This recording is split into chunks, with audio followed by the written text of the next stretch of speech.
The stars burn cold and bright above the warship Wutheran's Pride, their light reflecting off the polished hull like 1,000 unblinking eyes. Inside the command chamber, Admiral Kareth Voss lounged on the dais with the unhurried confidence of a predator at the top of the food chain. He watched the human colony of Cyrene 3 burn through the viewport, its once blue oceans turned to molten glass by the Dominion's orbital lances. "Another infestation cleared," murmured Subcommander Relm, his scales glinting silver in the dim light. "Primitive species, but persistent." Voss flicked a claw against his armrest. Persistence is the virtue of insects, not civilizations. He rose, tall and regal, his crest of bone spines catching the light. For 2 centuries the Sealer Dominion had ruled this spiral arm uncontested. The humans, newcomers, scattered across a handful of colonies, had resisted with a stubbornness that was more irritating than impressive. Yet Voss found their defiance amusing. They had no empire, no unity, no understanding of what true dominance required.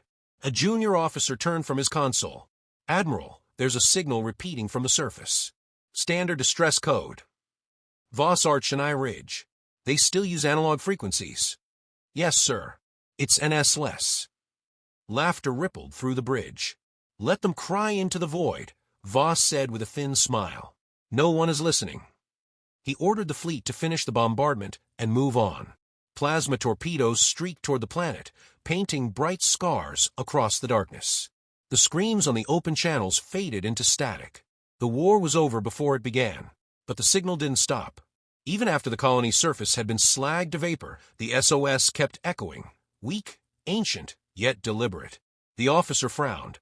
"Origin trace complete, Admiral. It's not coming from Cyrene. It's bouncing from an old relay chain. Destination appears to be..." "Say it." "Sol system, sir. From Earth." The laughter died. Earth was supposed to be dead, a ruin of radioactive dust left after humanity's last internal war. No ships, no life, no threat. The Dominion's historians called it the burn cradle. Voss studied the holographic display as if it were a personal insult. "Activate a reconnaissance group. I want visual confirmation." Relm hesitated. "With respect, Admiral, if Earth is dead, why bother?" "Because," Voss replied softly, "I don't believe in ghosts. And I don't tolerate mysteries." The fleet shifted course.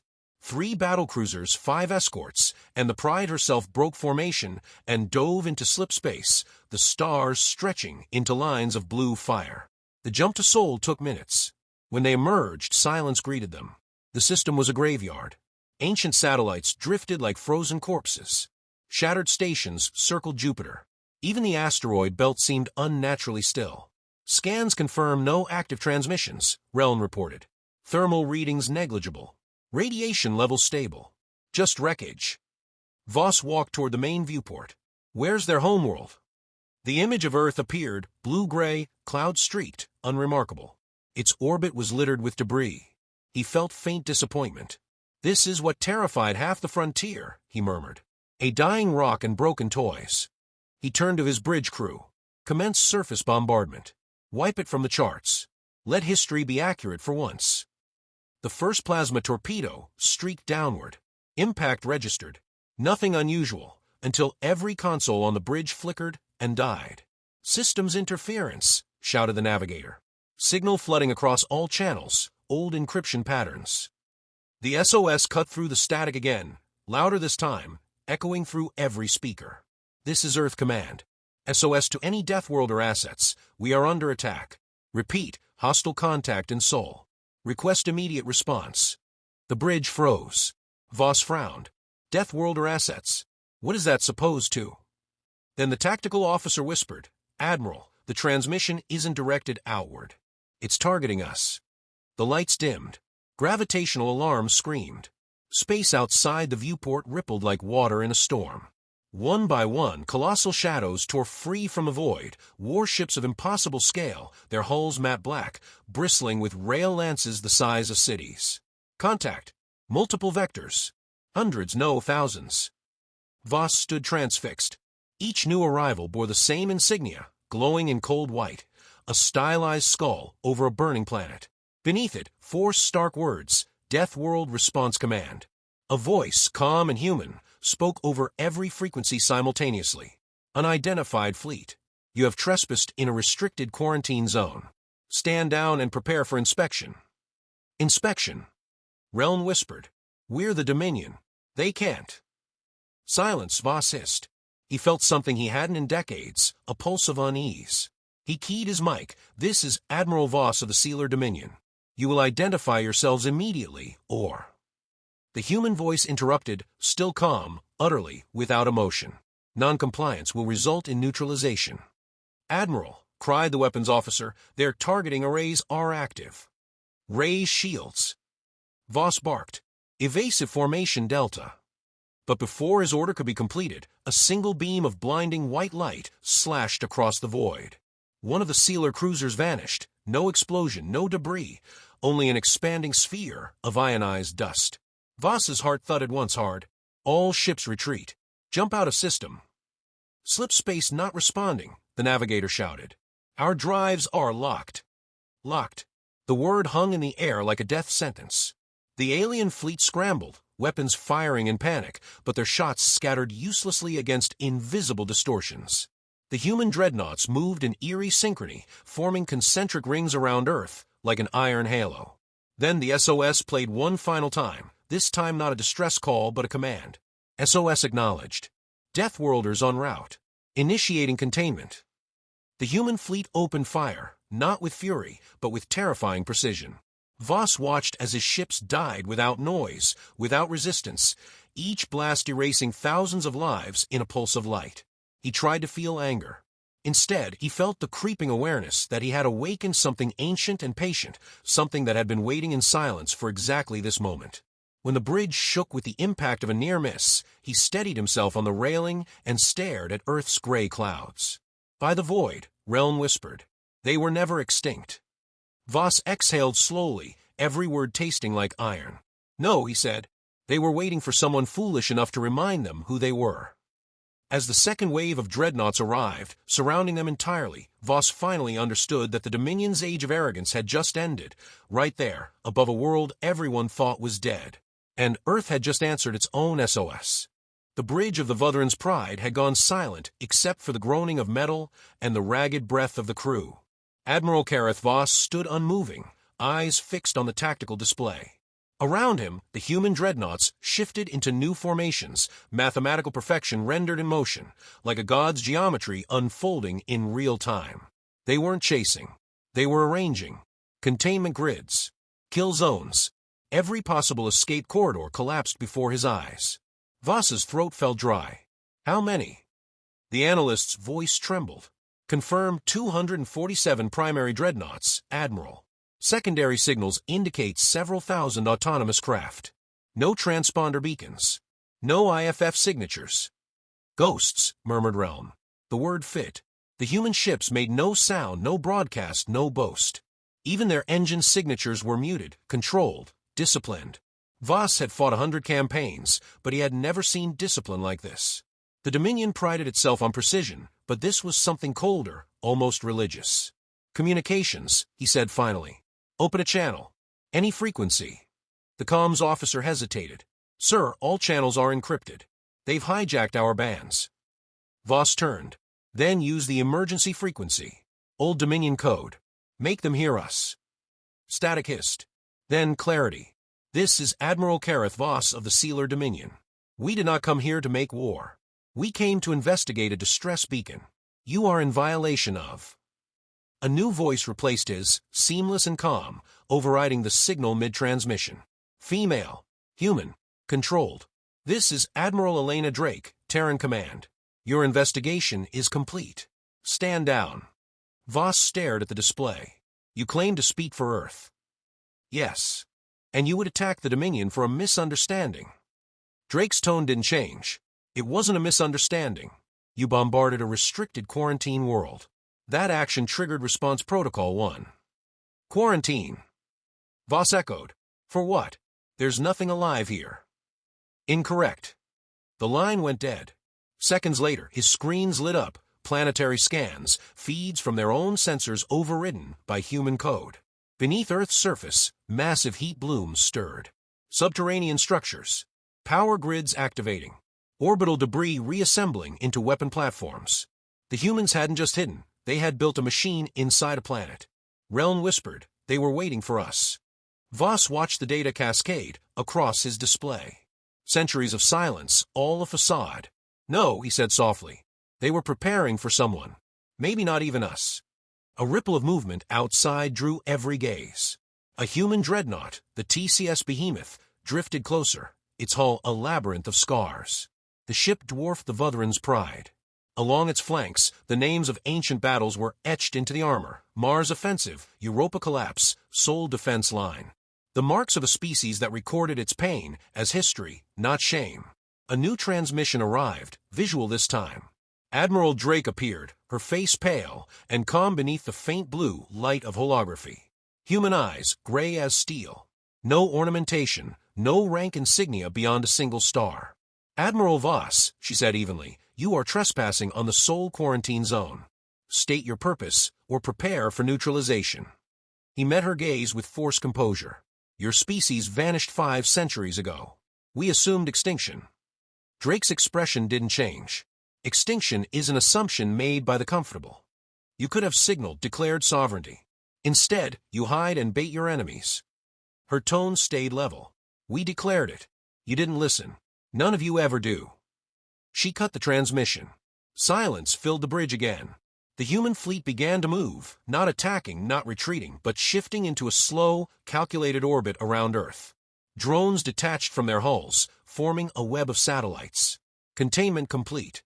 Voss's second-in-command spoke carefully. Sir, orders. He considered his options, but every one led to annihilation. We fall back to the edge of the system. Gather data, regroup. We must report this. The Vuthran's pride limped outward under full stealth drive. Not a single human ship pursued. That was the most terrifying part. The humans didn't need to chase prey that was already caged. As they moved beyond Mars's orbit, the first data packets arrived, human transmissions intercepted unintentionally. They weren't military commands but internal communications, archived centuries ago, playing in automated loops. Training footage, battle recordings, snippets of speeches. On one screen, soldiers in primitive armor fought amidst the ruins of a city, rain turning the ground to black mud. On another, nuclear detonations rose like suns. One clip showed an astronaut, voice breaking, whispering, "We do this not because it is easy." The crew fell silent, transfixed by the sheer brutality and persistence in every image. Humanity's entire history was war, against nature, against each other, against inevitability. And somehow they'd survived it all. Reln broke the silence. If this is what they do to themselves, what will they do to us? Voss didn't answer. He watched the faces of his officers, fear, disbelief, the quiet crumble of arrogance. The Dominion's mythology of superiority was unraveling, thread by thread. He forced himself to focus. Compile all sensor data. Everything on these dreadnoughts, their technology, the energy readings from Earth's crust. The Council must see this. Before the order could be executed, proximity alarms blared again. They followed us. On the external view, a single human vessel had appeared astern, smaller than the dreadnoughts, sleek, black, and unarmed by visible measure. It emitted no weapon signatures, no signals. Just watched. Maybe a scout, Reln said. Voss shook his head. No, it's a message. They're letting us live long enough to carry it. He looked out into the darkness, and for the first time, felt the weight of what his empire had awakened. Humanity had not returned to the stars as explorers or conquerors. They had returned as a warning. When they finally reached the edge of Sol's gravitational well, the transmission from Earth returned. Only 2 words this time, carved across every frequency, every wavelength, every spectrum of light. Containment achieved.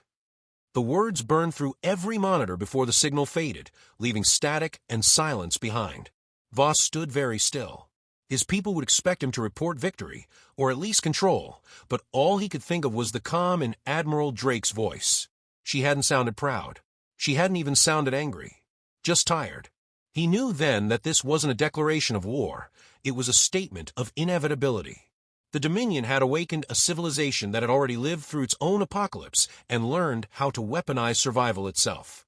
He turned from the viewport. Plot course for Sealer Prime. And prepare the Council chamber for a full strategic alert. Reln swallowed. Should I inform them that Earth is alive? Voss's eyes lingered on the dying light of Sol. No. Tell them Earth is awake. Behind the ship, the human dreadnoughts held their silent orbit, patient as tombstones, waiting for the next trespasser to trigger another SOS. The council chamber of Sealer Prime glowed with cold light, a cathedral of glass and steel suspended over a sea of stars. Admiral Voss stood in the center, surrounded by tiered seats filled with the Empire's highest minds, strategists, ministers, scientists, all draped in robes of rank and arrogance.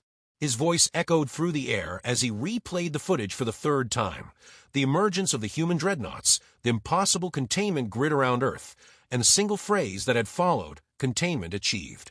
The murmurs that filled the chamber were the sounds of disbelief fighting against terror. Minister Gerald, all bone and venom, leaned forward. You expect us to believe this? That a dead species, one annihilated by its own savagery, has suddenly mastered technologies beyond our comprehension? Voss's gaze hardened. I don't expect belief, Minister. I expect recognition of reality. You saw the same data I did. They anticipated our arrival. They knew our fleet composition before we entered their system. That is not coincidence. Another voice, calmer, came from the science seat. Perhaps it is a defense AI, Admiral. An automated relic. You may be mistaking programming for intent. Voss turned sharply toward the speaker. The woman who spoke called herself Admiral Elena Drake. She responded to my words. AI does not respond with contempt. The council shifted uneasily. Gerald sneered. So they have a fleet and a name. We have an empire. One world, even armed, cannot stand against the Dominion's strength. Voss studied him, and for the first time, he saw not leadership, but blindness. You misunderstand, he said softly. This wasn't one world defending itself. It was a civilization revealing what it chose to hide. He keyed the console again. The chamber lights dimmed as images filled the air, historical footage of humanity's own wars, intercepted from their transmissions. Mushroom clouds, orbital bombardments, planetary sieges. Faces staring into cameras with grim determination, soldiers marching through fire. The air grew heavy. They have fought extinction 100 times, Voss said, and every time they adapted. They burned themselves and rebuilt from the ashes. They learned war the way we learn breathing. Silence followed. Even Gerald seemed momentarily subdued. At last, Counselor Thalen, oldest among them, spoke in a voice that trembled with age and insight. You fear them. Voss did not deny it. Yes. Then you overestimate them. Or you underestimate survival, Voss countered. They're not expanding. They're waiting. That's what frightens me most. The meeting dissolved into argument. Some demanded mobilization. Others diplomacy. Gerald, as ever, sought dominance. We should strike now, he insisted.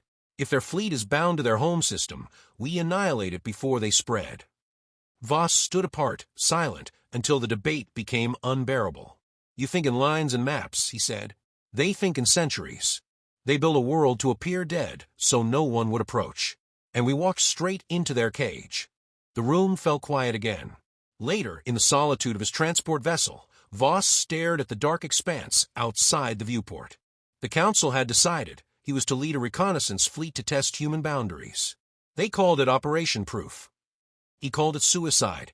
Relm approached him quietly, carrying a tablet of tactical schematics. They're sending 80 ships, the younger officer said. All handpicked. The council believes numbers will compensate for uncertainty. Voss gave a humorless laugh. They always do. Relm hesitated before adding, You warned them, Admiral. You did your part. He didn't reply. He thought of Admiral Drake's calm voice, of her eyes that held no triumph, only patience. She hadn't threatened the Dominion. She'd simply acknowledged its fate. When they arrived at the frontier, the stars themselves seemed dimmer. The human distress beacon, ancient, looping endlessly, still played faintly across subspace. The technicians couldn't block it. Every attempt to jam it only made it louder. On the 5th day, the scouts vanished. No explosions. No signals. Just gone. The 6th day brought an encrypted transmission directly to Voss's bridge. It was a visual feed, grainy, distorted, but unmistakable. A human figure stood in what looked like a command deck, surrounded by soft light and holographic stars. Admiral Voss, said the familiar voice of Elena Drake. You warned your leaders. They didn't listen. You have my respect for trying. He straightened instinctively. You intercept our networks now. You left them open, she said simply. We prefer conversation to carnage. Conversation, he repeated. Then speak plainly. What is it you want?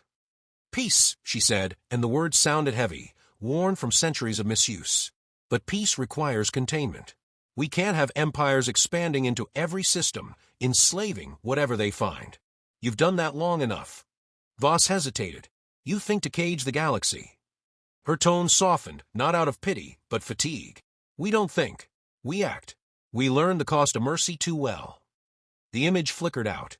No threat followed. No fleet appeared. But when Voss ordered the fleet to withdraw, their navigation systems refused to respond. The stars on the screens warped, stretching into mirror duplicates. Every jump calculation brought them back to the same coordinates. Spatial folding, Reln whispered. They've trapped us in a loop. And yet there was no attack. Only a message, transmitted on a continuous loop through every ship. You came to measure your strength. You have it. Now measure your limits. For 3 days, the fleet drifted, unable to break free. No crew member slept. The void around them felt sentient watching. Then, as suddenly as it began, the interference vanished. Their systems normalized. They were free. Voss ordered an immediate return to sealer space. When they emerged from Slipstream, the stars had shifted. Astrometric data indicated a discrepancy of 12 days. 12 days unaccounted for. The Council demanded explanations. Voss had none they would accept. Gerald accused him of fabrication, of letting fear infect his judgment. But something in Voss's eyes silenced the chamber. He no longer spoke like an officer defending himself. He spoke like a survivor describing an inevitability. They didn't destroy us, he said. They wanted us to remember. That's worse. He stared at the projection of the Sol system, a faint blue lost among endless stars. They're not at war with us, he said finally. They're teaching us what war means. When the session adjourned, he walked alone through the quiet corridors of the Council's citadel. Outside the viewport, Sealer Prime shone with artificial light, proud and unafraid. But for the first time in his life, Voss found that he no longer trusted the safety of civilization. Somewhere in the darkness beyond the mapped stars, humans waited in silence. They weren't coming for conquest. They didn't need to. The Dominion was already tearing itself apart in fear of them. As Voss boarded his shuttle, a final message arrived at his personal comm. Untraceable, no origin, no code signature. Just one line of text. This is not vengeance, Admiral. This is prevention. He closed his eyes and let the words sink in. The humans weren't merely back. They were awake, organized, and watching. And though no shots were fired, Voss knew the war had already begun. The Dominion's final fleet assembled above Sealer Prime, like a storm waiting to break. 3,000 ships, each carrying the weight of desperation and pride, floated in grim silence. Admiral Voss stood at the heart of the armada aboard the Vutheran's Pride, staring into the endless dark. He had begged the Council not to wage this war, but they had stopped listening long before fear turned to madness. Across every channel, the same command repeated in cold bureaucratic precision. Operation Ascend in Flame, eradicate Sol, and restore Dominion authority. It was the death knell of reason. Reln approached, gaunt from sleepless nights. They won't recall the order, he said quietly. They think it's the only way to prove we're still in control. Voss's reflection in the viewport looked older than he remembered. Control, he murmured, is an illusion built by those who fear understanding. He had seen enough empires fall to know this one was already dead. Not from battle, but from arrogance. Still, duty chained him to the bridge. He had led them into the dark once. He would not abandon them now. The jump to Sol began with a roar of light. Space twisted, then stilled. They emerged within the human system, and the trap snapped shut. There was no waiting fleet this time, no formation of dreadnoughts arrayed like judges over a guilty empire. Instead, the void itself seemed to shimmer with distortion, as if reality resisted their arrival. Instruments went blind. Every reading showed impossible variance, mass shadows where none should exist, gravity wells that moved like living things. Then the first human ships appeared, vast and silent, drifting into view as though summoned by the fleet's very breath. Hundreds became thousands. Each ship distinct, scarred, ancient. A civilization reborn from its own ashes. They surrounded the Dominion Armada, in perfect symmetry. No weapons raised, no threats broadcast. Only quiet inevitability. Reln's voice broke the silence. They're not attacking. They don't have to, Voss said. They already know how this ends. A single transmission cut through every system. Admiral Drake's voice filled the bridge, calm and almost sorrowful. Admiral Voss, we warned you. This is your Empire's final test. Do you fight to conquer or to survive? Voss opened the channel. Drake, I tried to stop this. I know, she replied. That's why you're still breathing. He glanced at his trembling crew. What happens if we don't fight? You'll live to change, she said simply. But you must prove your kind is capable of it. The Council fleet fired first. Massive plasma volleys streaked through the void, beautiful, feudal arcs of light against the abyss. The human ships didn't move. Energy rippled over their shields, bending the assaults into harmless rain. Then the Dreadnoughts responded, not with explosions, but with blinding precision. Beams of pure kinetic force sliced through space, severing engines, crippling weapon cores, disabling without killing. The humans fought with terrifying restraint, dismantling an empire piece by piece. Each Dominion ship that fired was silenced within seconds. Each that surrendered was spared. It was not war, it was judgment. Voss watched in awe as order dissolved around him. Sealer pride turned to pleading, discipline to chaos. He felt no triumph, only the unbearable weight of understanding. Realm, he said quietly, do you feel it? The silence. The mercy. For every battle Voss had fought, mercy had been a weakness, an opportunity for betrayal. Yet now he saw it used as a weapon sharper than any blade. Humanity had mastered the art of restraint. They didn't fight for conquest. They fought to ensure no one else would dare start another war. The bridge shook. A nearby cruiser exploded in a white bloom of energy, scattering debris across the viewport. Drake's voice returned, softer now. Enough, Admiral. Call them back. He closed his eyes. They won't listen to me anymore. Then listen to me. For a moment, Voss imagined what kind of leader she must be to command such obedience, an admiral who led without hatred, who wielded power without hunger. He had ruled through fear his entire life. She ruled through inevitability. He raised his hand, voice steady. Cease fire. All ships cease fire. No one moved. Then, one by one, the guns went quiet. The silence spread like contagion, swallowing the sound of destruction. Voss's communications officer turned, eyes wide. They're standing down. Even the outer fleets. Relm exhaled a shuddering breath. It's over. But Voss wasn't sure. He looked again at Earth, now radiant with energy lines that pulsed beneath its clouds like veins of fire. It was alive, aware. Humanity's homeworld wasn't a ruin, it was a weapon of patience. Drake appeared again on the main display. The Dominion is finished, Admiral. But it doesn't have to die. We don't conquer. We contain. You can choose what comes next. He studied her face. There was no gloating, no mockery, only fatigue. And what do you want from me? Truth, she said. Tell them what happened here. Tell them what we've become. Make them understand that peace isn't a request. It's enforcement. The words struck him like a blade of light through fog. Humanity had evolved beyond empire. They had become the galaxy's conscience, ruthless in the name of restraint. Voss lowered his head. You've already won. Drake's expression didn't change. There was never victory to win, only extinction to avoid. Then the transmission cut. The human fleet began to withdraw, their engines whispering against the void. Not a single Dominion ship pursued. The survivors floated in stunned quiet, watching as the Dreadnoughts disappeared into folds of light. The stars returned, cold and indifferent. Relm stood beside him, voice low. What now, Admiral? Voss didn't answer for a long time. The Dominion was no longer a power, it was a lesson carved into the history of the stars. He thought of the younger species, of their inevitable arrogance, of the cycle that would begin again unless someone broke it. At last he spoke. Now we learn. He stared at Earth's distant glow, a single world dictating the course of empires. Somewhere down there, Admiral Drake would be reporting the same truth, that survival had replaced dominance as the new law of the galaxy.